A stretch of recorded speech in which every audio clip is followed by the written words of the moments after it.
Hey everyone! Today, I'm going to walk you through how to get the Aviator Predictor app on either your iOS or Android device.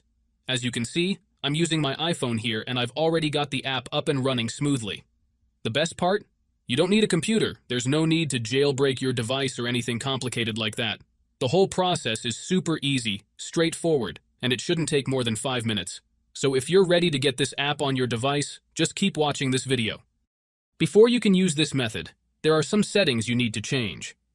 These settings apply only for iOS devices. If you are on an Android device, you can skip this part and move on to the next step. First, let's start by adjusting a couple of settings to optimize your device for this app. Head into your settings, tap on General, and make sure that background app refresh is turned on, either for Wi-Fi or for both Wi-Fi and mobile data.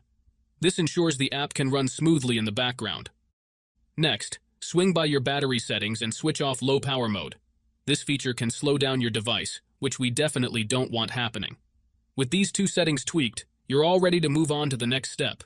What you need to do next is open up your internet browser, in my case it will be Safari, and go to the website called lucidapk.com. Lucidapk.com is a website where you can find many modded apps and games with amazing features. Once you are on the website, search for Predictor Aviator and click on it. Here you will see some information about the app. To start the download, click on the blue download button and wait some time for the installation to finish. However, there is one more step that you need to complete before you can finish the installation.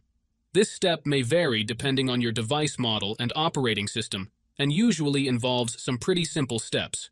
Don't worry, this step is very easy and quick, and there will be a video tutorial on how to complete it. Just follow the instructions and you should be fine. Once you complete it, you will have the app on your device ready to use. So, that's it guys.